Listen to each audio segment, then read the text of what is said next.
Hello, something guys and gals. This is Something Guy 912. Pronouns and what ones are preferable to some has been a bit of a touchy subject as of late, which usually culminates in arguments about the validity of trans rights and whatnot. Either it's a factor of displaying casual skepticism towards what someone claims to be, as would any other claim, positing the notion of false positives when it comes to gender affirming care, or a matter of whether respect should be given or needs to be earned. But when it comes to their existence in video games, I think most people would agree that while mostly innocuous, are only done as a way of entry-level appeasement to wax stale of how much you care about those communities. But with Starfield, that argument has been further muddied with how that option was presented. To dial things back, Starfield was Bethesda's first IP in over a quarter century that they initially revealed back in 2018 and proceeded to be gun-shy about showcasing up to its release. Of course, many a YouTuber and streamer were going to get the game on launch, some even prior to launch regarding the cross-promotion of Xbox Game Pass, and what such made his opinion very well known about how he feels about the preferred pronoun option in the game. Sorry, did you want to get immersed in our world? Yeah, well, guess what? Fucking pronouns! Fucking gender ambiguity! Fucking current day Californian shit! Because that's all we fucking know! Because we're boring! We're so fucking boring!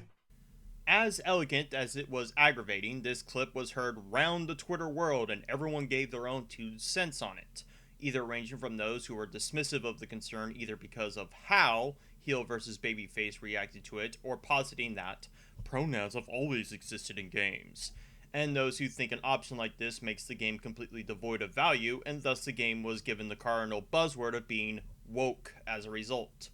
Fortunately, some were able to see right through the tribalist nonsense that typically plagues discussions like this, but unfortunately, the more vocal and manic minds prevail. And what of my 2 cents on the matter? Why do I find this topic so fascinating to talk about? Well, I have my own personal experience with dealing with an option like this. If you've watched my Wonderlands as a story vid, it's literally my latest upload before this one, I too went on a tangent about the preferred pronoun option that did exist in the game and made my criticisms of it known. That mainly it does not have any meaningful effect on dialogue, as was thusly proven by my own footage of playing said game, and that they/them pronouns would be an affront to trans people who want to transition, as those are typically set for non-binary people. Unlike the rant you've doubtless heard, mine was much more measured because I saw it for what it is, a empty virtue signal that, while inconsequential to the experience, nevertheless gives Gearbox credence to claim they've tried, while more than likely boosting their sustainability index as per the ESG. So take this as an opportunity for me to clown on both sides of the political trenches that comes with discussions like this as I wade through no man's, or should I say no person's, land inch by inch. For those who think this is the death knell of this game, or that it takes you completely out of the experience, do you sincerely think there couldn't be possibly anything else in Starfield that could take you more out of the experience? Like, for example, the bugs, the glitches, or even the convoluted lore presented, like how after the Colonies War, the settled systems agreed to ban the use and production of mechs, and supposedly every faction, even the pirate factions, just respect that ban wholesale, especially when in my playthroughs of the game I've come across mech schematics and parts that very much would have been reproduced by the pirate factions you can only sell those things to. More importantly, considering that Starfield is set in the far future and that it's their own IP to tell, wouldn't a preferred pronoun option, if you so choose to do so, play as a roleplay feature in the game?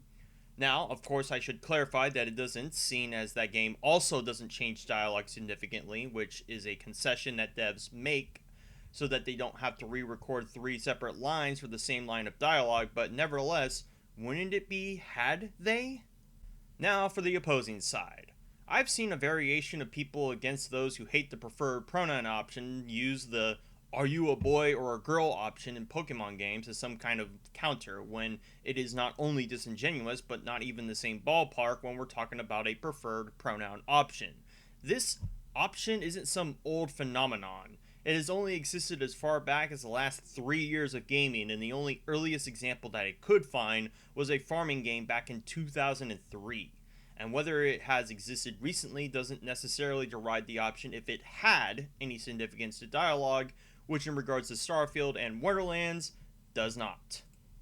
As for the, well, it's completely innocuous argument, if it is so inconsequential, why are mods that remove that option getting banned off mod forums like Nexus? People should be able to choose how they mod their single player game, even if you believe the decision to mod that out is petty, do you not? Which I also find disingenuous. This thing isn't a big deal up until it does become a big deal, like when the mod to remove the pride flag in Spider-Man was banned in spite of those claiming that its existence is minimal. Whether you think your opinions of those who would be so doggone to bother getting a mod for this is lessened, if you sincerely believe it's innocuous, then they should be allowed to remove it, right? Which is what really irks me about discussions like this. The left will act smug and dismissive about something the right complain about, when they were the ones that set the precedent that scream until you get what you want was an effective means of change. And the right have dug their heels and their grave on this hill, ignoring the horizon of more permanent issues with video games in favor of hyperfixation on this option alone. I even predicted that any future criticism of Starfield will be met with those who will discount them even if they can suspect or assume that you also take issue with the preferred pronoun option, as it has now eclipsed any prescient criticism of the game, from its dull environment, repeat locations, stale gameplay, or stilted character model and design. This entire discussion on the matter is the parable of seeing the forest for the trees, focusing too much energy on the pixel while ignoring the bigger picture, pronouncing the problem to a degree not worthy of its merit.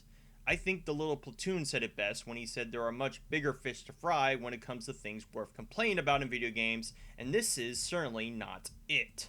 Because, for as much as I've tried to bring my stance on the subject as against the preferred pronoun option, but in a way more akin to the reasons regarding the meta of its existence, so too have people dogpiled me to be no better than my contemporaries, which ironically spirals into giving the game undue praise for the very thing that I and many others deride it for, a meaningless gesture meant to give pretense to caring about Western ideals when in any other circumstance of the world's stage they would gladly remove it to make bank. And through that spite-driven appraisal circles the wagons ever further to make Starfield the next battleground for ideological capture, poisoning the well of conversation about any other factor to be no more than the parts of its sums regarding the preferred pronoun option. In short, the option itself is stupid and meaningless, but because of its meaninglessness, I cannot in good conscience give it the attention it does not rightfully deserve. But it's already too late to casually hand-stroke it away by the bite of the right, and further envenomed by the spite of the left. It's discussions like this that I've had for the past week or so that make me wish we could go back to a time when we could critique a game on its own merits and not whether it ideologically placates to you, but if we continue to inflate the issue to a hyperbolic scale, and that hyperbolic scale gets treated as the default state, every game will be made a casualty of one's own personal culture war.